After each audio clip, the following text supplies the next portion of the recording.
Hi, ഇന്ന് നമുക്ക് ചക്കക്കുരു മെഴുക്കുവരട്ടി ഉണ്ടാക്കാം. അതിനു മുമ്പായി നിങ്ങൾ ഈ ചാനൽ ഇനിയും സബ്സ്ക്രൈബ് ചെയ്തിട്ടില്ലെങ്കിൽ മറക്കാതെ ഒന്ന് സബ്സ്ക്രൈബ് ചെയ്യുക. അപ്പോൾ നമുക്കിതെങ്ങനെയാണ് തയ്യാറാക്കുന്നതെന്ന് നോക്കാം.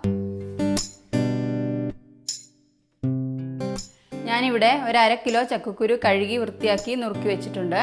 അത് നമുക്ക് ഈ കുക്കറിലേക്ക് ഇട്ട് കൊടുക്കാം. ഇനി ഇതിലേക്ക് 1 ടീസ്പൂൺ ഉപ്പിടാം, 1/2 ടീസ്പൂൺ മഞ്ഞൾപ്പൊടി. നമുക്കിതിലേക്ക് പാകത്തിന് വെള്ളം ഒഴിച്ച് വേവിച്ചെടുക്കാം. ചക്കക്കുരുവിൻ്റെ മീതെ വെള്ളം നിന്നാൽ മതി. നമുക്കിതൊന്ന് മിക്സ് ചെയ്തിട്ട്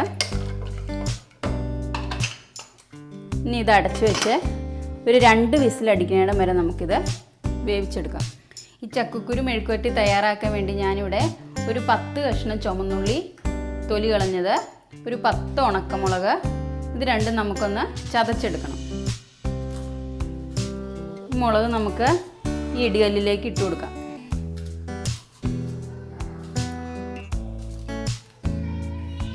നമുക്കിത് ചതക്കാം. ഇപ്പോൾ നമ്മളിവിടെ ഒരു പാൻ അടുപ്പത്ത് വെച്ചിട്ടുണ്ട്. അതിലേക്ക് നമുക്ക് 3 ടേബിൾ സ്പൂൺ വെളിച്ചെണ്ണ ഒഴിച്ചു കൊടുക്കാം. മെഴുക്കുവരട്ടിക്കൊക്കെ നന്നായിട്ട് എണ്ണ വേണം, അതുകൊണ്ടാണ് 3 ടേബിൾ സ്പൂൺ ഒഴിക്കണേ. ഇനി എണ്ണയൊന്ന് ചൂടാകട്ടെ. അപ്പോൾ നമ്മുടെ എണ്ണ നന്നായിട്ട് ചൂടായിട്ടുണ്ട്. ഇനി ഇതിലേക്ക് നമ്മൾ ചതച്ചെടുത്ത് വെച്ചിരിക്കുന്ന ഉള്ളി ഇട്ട് കൊടുക്കാം. കൂടെ തന്നെ മുളക് ചതച്ചും കൂടെ ഇടാം. ഇനി നമുക്കിതിലേക്ക് 1 ടീസ്പൂൺ ഉപ്പും കൂടി ഇട്ട് കൊടുക്കാം. ഇനി നമുക്കിതൊന്ന് മിക്സ് ചെയ്യണം. ഇനി ഇത് നന്നായിട്ടൊന്ന് വഴണ്ടു തന്നെ ബ്രൗൺ കളറാവണം. കുറച്ച് കറിവേപ്പിലയും കൂടി ഇട്ട് കൊടുക്കാം.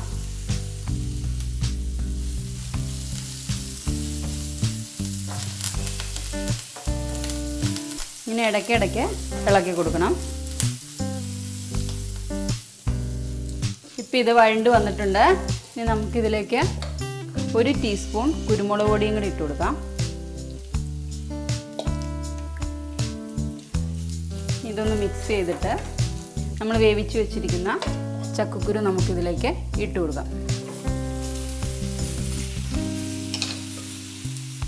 ഇത് നന്നായിട്ട് മിക്സ് ചെയ്യണം.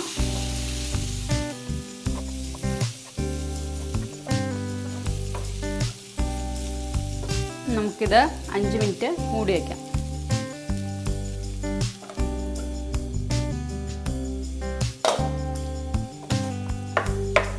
ഇപ്പോൾ നമ്മുടെ ചക്കക്കുരു മെഴുക്കുവരട്ടി റെഡി ആയിട്ടുണ്ട്. ഇത് വളരെ ഈസി ആയിട്ട് നമുക്ക് ചെയ്യാൻ പറ്റുന്ന ഒരു മെഴുക്കുവരട്ടിയാണ്. ഇത് മുളക് ഇടിച്ചിടാതെ നമുക്ക് ചെയ്യാം. വെറുതെ പച്ചമുളക് ഇട്ടിട്ട് കുറച്ച് വെളിച്ചെണ്ണ ഒഴിച്ചാലും മതി. ഇങ്ങനെ ചെയ്യുന്നതാണ് കുറച്ചും കൂടി ടേസ്റ്റ്. അപ്പോൾ നിങ്ങളെല്ലാവരും ട്രൈ ചെയ്ത് നോക്കുക, അഭിപ്രായം പറയുക, മറന്നു പോകാതെ സബ്സ്ക്രൈബ് ചെയ്യുക. അപ്പോൾ നമുക്കിനി മറ്റൊരു വീഡിയോയിൽ കാണാം. ബൈ.